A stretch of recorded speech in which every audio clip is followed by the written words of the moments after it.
La Biblia dice en Isaías 41:10: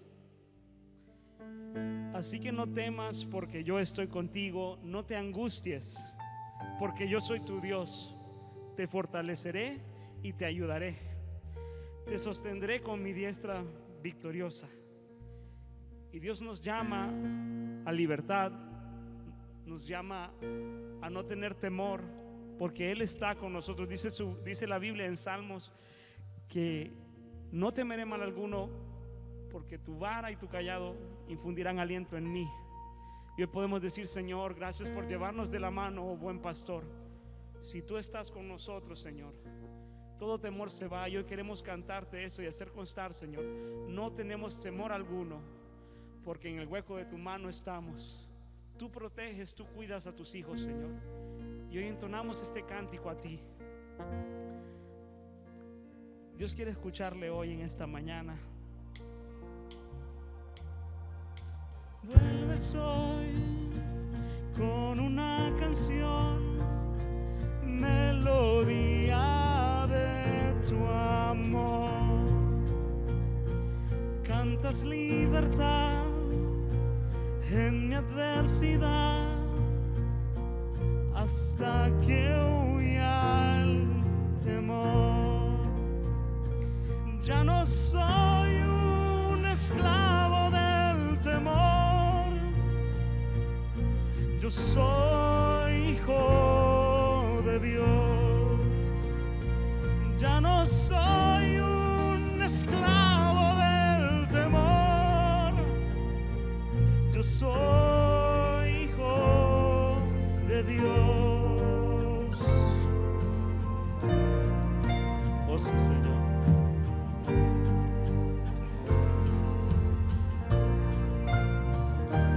Desde el vientre fui escogido en ti,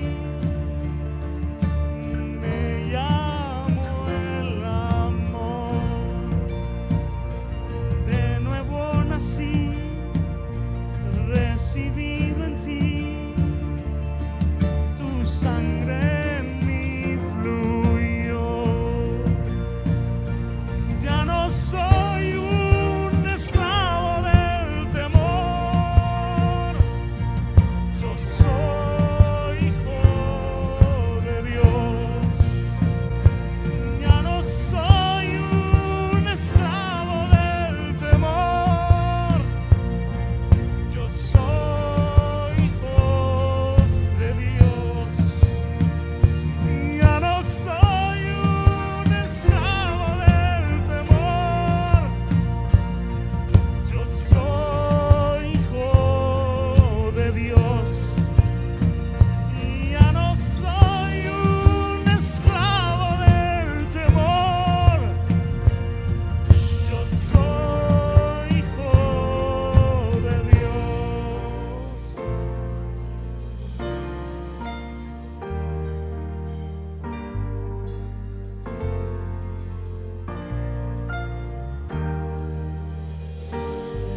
hijos, Señor.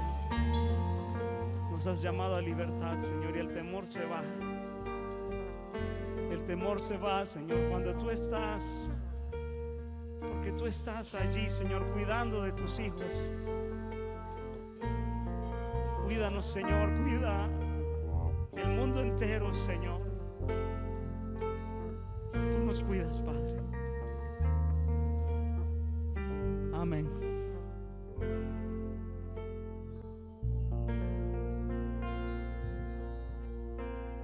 Buen día, hermanos. Dios bendiga la vida de cada uno de ustedes y de su familia. Es una bendición que podamos llegar a sus hogares a través de estas redes de comunicación. Mi deseo es edificar la vida de cada uno de ustedes, de sus familias, y también orar por lo que estamos viviendo. Tenemos ese privilegio, podemos decirlo, de poder vivir estos tiempos que son difíciles, duros, de crisis, pero es una bendición, hermanos, porque esto nos ayuda a crecer en nuestra fe, a fortalecernos día a día en el Señor. Vamos a orar. Padre, gracias, Dios, en este día. Gracias por tu misericordia, Señor, porque no la merecemos como país, Señor. Tu mano poderosa, Señor, ha estado en Honduras, Padre.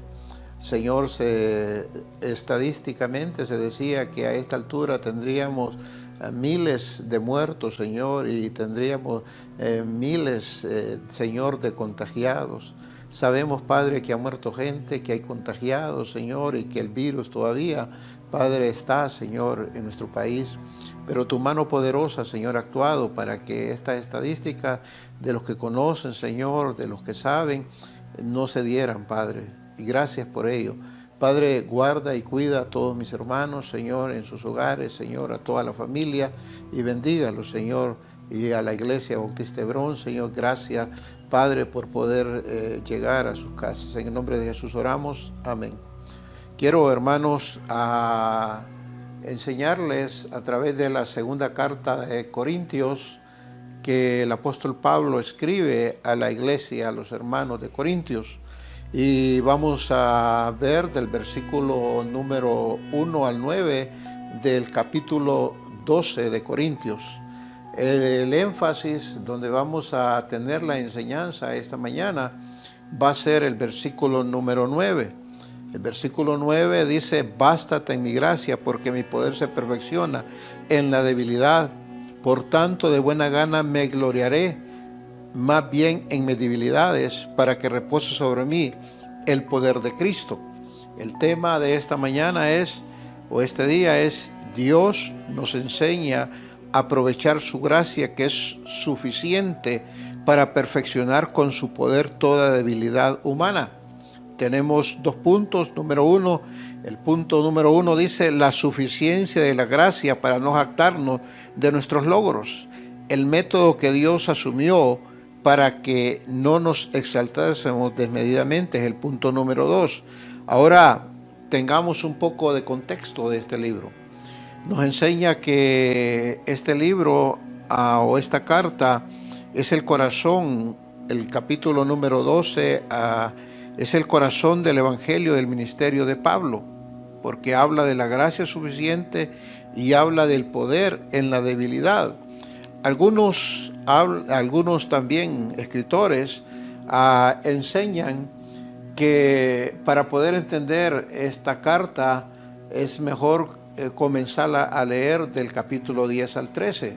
Esta carta, esta segunda de Corintios, tiene 13 capítulos, y del 1 al 9 nos enseña acerca del ministerio de Pablo. Nos habla también acerca de las ofrendas que se levantaron para los hermanos en Jerusalén que estaban viviendo tiempos difíciles. Y del capítulo número 10 en adelante, el apóstol comienza a hacer la apología de su ministerio, y por eso comienza él enseñando en el versículo número 1 diciendo: no me conviene gloriarme, o sea, no me conviene jactarme. ¿Por qué razón lo hace? Dice que no le conviene. Él sabe muy bien que no puede jactarse delante de Dios, que nadie puede jactarse delante de Dios, por lo que hacemos en la obra de Dios. No son por los méritos propios, sino por los méritos que Dios nos ha dado, por su gracia divina en nosotros y su poder en nosotros. Ahora, ¿qué sucedía? Que en la iglesia de Corintios habían falsos maestros llamados apóstoles, y se creían apóstoles, pero estos apóstoles que se habían introducido en la iglesia de Corintios, ellos cuestionaban la personalidad de Pablo y el ministerio de Pablo, y sobre todo cuestionaban su apostolado. Es por eso que Pablo comienza diciéndole que no le conviene gloriarse. Pablo usa esta palabra de gloriarse o de jactarse 21 veces en esta epístola. ¿Por qué? Porque estos falsos cabecillas de Corintios indudablemente se habían jactado, se alababan mucho a sí mismos.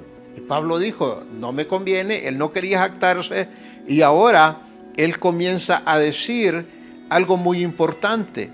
Él dice en este versículo número 1 que él tenía evidencia, él podía probar que era un ministro, que era un apóstol del Señor, y dice que pero vendré a las visiones y a las revelaciones del Señor.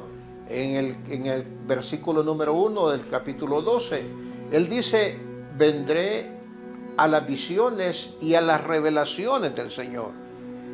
Ellos se jactaban y decían que ellos tenían revelaciones y que tenían también visiones. Pero ¿de dónde venían? Como hoy en día vemos que muchos hablan de revelaciones y hablan de visiones, pero no tienen evidencia o no tienen el respaldo de la palabra de Dios. Y es ahí que Pablo comienza a decir que él había tenido revelaciones. ¿Dónde encontramos las evidencias? Número 1, encontramos que él tenía visiones y revelaciones. Hechos capítulo 9, 4 y 6, cuando Pablo iba en camino y cuando se convierte al Señor, el Señor se le reveló, tiene esa visión del Señor. En Hechos capítulo 16, versículo 9, tiene revelación de Dios. En el versículo 10 también. Hechos capítulo 18, 9, 11, Pablo tiene revelación. Gálatas capítulo 1, versículo 16 nos hablan. O sea, la misma palabra de Dios nos enseña que Pablo tenía revelación directa, divina. Él tenía también visión de Dios. Y si él tenía esto, podemos decir entonces que tenía él verdaderamente, podemos decir esas evidencias que era un verdadero apóstol. Ahora, ¿qué pasa a decir en el versículo número 2? Él dice, conozco a un hombre en Cristo que hace 14 años, en el cuerpo no lo sé, si fuera del cuerpo no lo sé, Dios lo sabe, fue arrebatado hasta el tercer cielo. Y conozco un hombre, si en el cuerpo o fuera del cuerpo no lo sé, Dios lo sabe, pero fue arrebatado al paraíso, donde oyó palabra inefable que no le he dado al hombre expresar. Ahora Pablo comienza a hablar de una experiencia en su vida como apóstol, y él enseña y comienza a decir de que él había tenido una experiencia. Imagínense ustedes la experiencia que él va a comentarnos, y dijo, esto es suficiente para que yo me pueda jactar. Y yo puedo jactarme porque he sido un hombre que fui al cielo, al tercer cielo, al paraíso. Y él dice, yo fui, conozco un hombre. Y vea cómo él vuelve a decir en el versículo 1, de tal manera, de tal hombre me gloriaré, pero en mí mismo en nada me gloriaré, sino en mis debilidades. ¿Qué estaba diciendo él? Que él era ese hombre, pero él no quería jactarse de esa experiencia. Vemos quienes tuvieron experiencias maravillosas y que verdaderamente podían dar testimonio, como lo dijo Pedro allá en su segunda carta, cuando habla de esa experiencia que tuvieron, cuando vieron la transfiguración en Mateo capítulo 17. La Biblia nos enseña cuando el Señor tomó a Pedro, a Jacobo y Juan y los llevó y se transfiguró delante de ellos. Y Pedro comienza a decir allá en su carta que ellos tuvieron esa experiencia, y él dijo, pero tenemos la palabra profética más segura. Y ellos podían jactarse de esto, pero no lo hicieron. Y él dijo, yo me puedo jactar. Y en el versículo 6 dice, sin embargo, si quisiera gloriarme, no sería insensato. O sea, tengo razón de poderme jactar. Pero dice, porque diría la verdad, porque es verdad lo que él estaba viviendo, lo que él estaba pensando. Su experiencia no había sido como muchos que nos engañan, que tienen una experiencia que mueren y que fueron al cielo, que fueron al infierno, que en el infierno vieron al fulano, al sutano, que vieron al autor, que vieron al futbolista, eso no es lo que él está diciendo. Él está diciendo la verdad. Él está diciendo algo que vivió en el Señor, una experiencia sobrenatural y donde recibió. Es más, él dijo que en esa visión él recibió palabra que no se le permite expresar, que nadie la va a entender. Él entendió, él recibió el lenguaje celestial, algo que nosotros todavía no podíamos entender. Y por eso el versículo 6 dice, sin embargo quisiera gloriarme, no sería insensato, porque diría la verdad. Pero él dice, el versículo 7 también, y para que la grandeza y las revelaciones no me exaltase desmedidamente, me fue dado un aguijón en mi carne.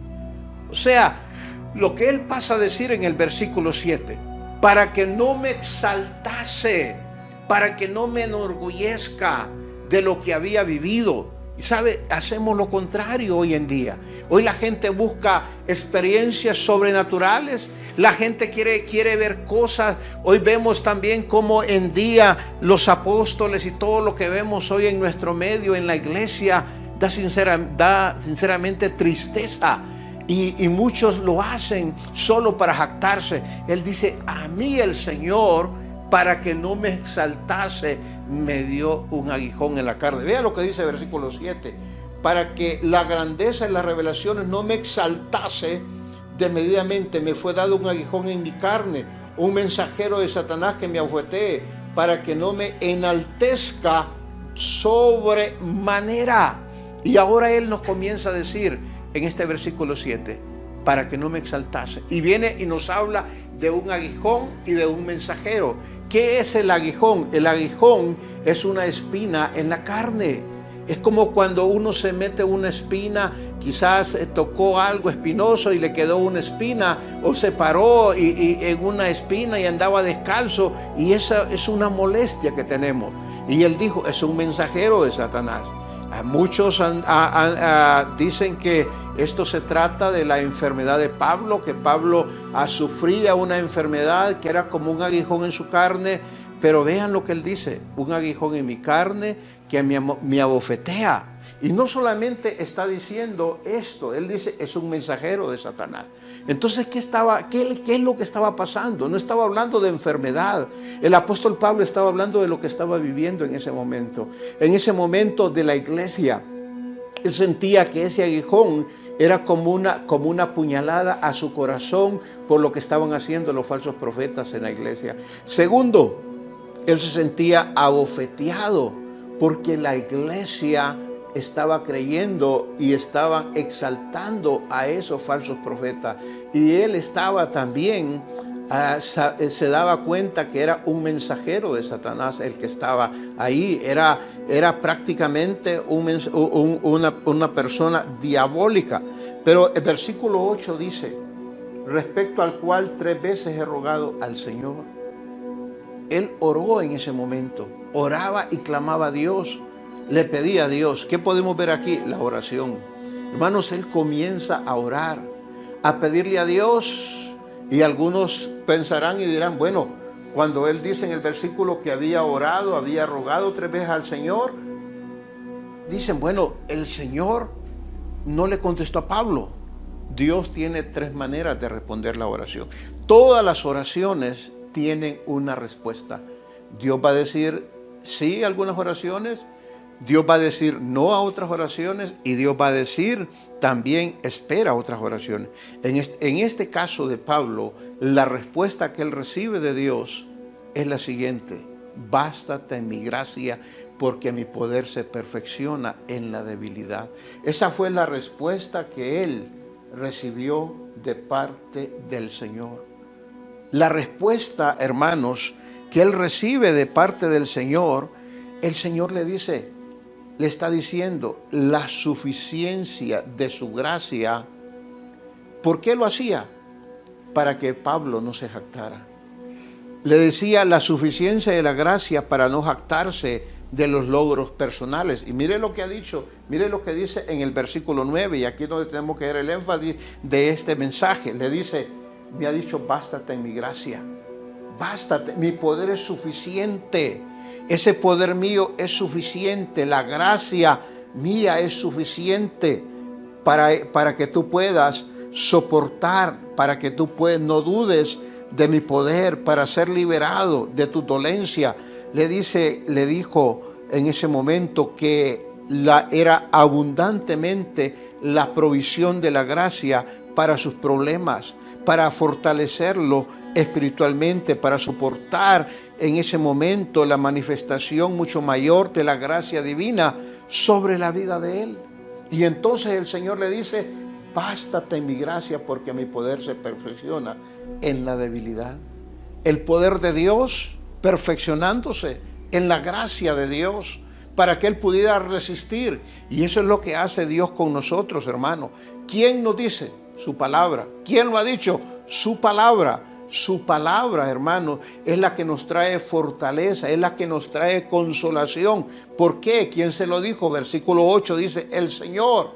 El Señor vino y en ese momento lo fortalece con su gracia para poder soportar todo lo que estaba viviendo en ese momento. La gracia de Dios era suficiente entonces, la gracia de Dios era irresistible y era suficiente para sostenerlo en sus debilidades.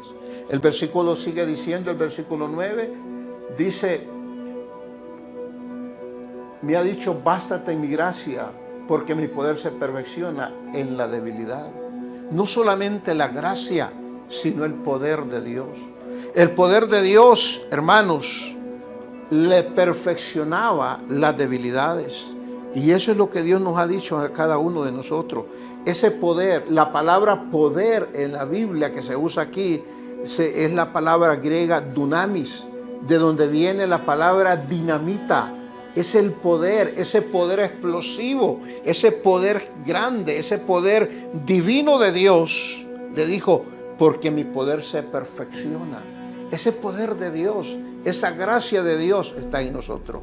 Ese poder es el que nos ayuda a perfeccionarnos cuando nos sometemos a Él. Las debilidades nuestras son perfeccionadas mediante el poder de Dios. Y termina diciendo, de buena gana me gloriaré y en mis debilidades. Ahora, jactarse en las flaquezas, las debilidades, habla de las flaquezas. Y de veras, hermanos, ese fue el método que Dios usó para poder mantenerlo humilde y que no se jactara. Ese era el poder que Dios usó para que no hubiera una exaltación de medida. Es lo que Dios nos ha dado a cada uno de nosotros. En conclusión, con todo esto, ¿qué podíamos decir entonces para nuestra vida? Lo que Dios nos ha dado, hermanos. ¿Qué nos dice Dios en estos momentos que vivimos? Bástate en mi gracia. El poder de Dios es suficiente para cada uno de nosotros. Para lo que vivimos, agarrémonos de la gracia de Dios, de esa gracia divina que nos sostiene, de esa gracia que nos fortalece. Y que más, tenemos el poder de Dios, ese poder en nosotros, esa dinamita, ese poder del Evangelio, ese poder de su palabra, ese poder que nos consuela, ese poder que nos hace ser victoriosos en cualquier situación y en cualquier crisis. ¿Qué nos queda? Gloriarnos de buena gana, gloriarnos en nuestras debilidades. ¿Sabe por qué? Porque cuando somos débiles, entonces somos fuertes en Cristo Jesús. Mis amados, que Dios bendiga la vida de cada uno de ustedes y que puedan ser edificados a través de la palabra. Dios les bendiga a todos, les amo en el Señor. Amén.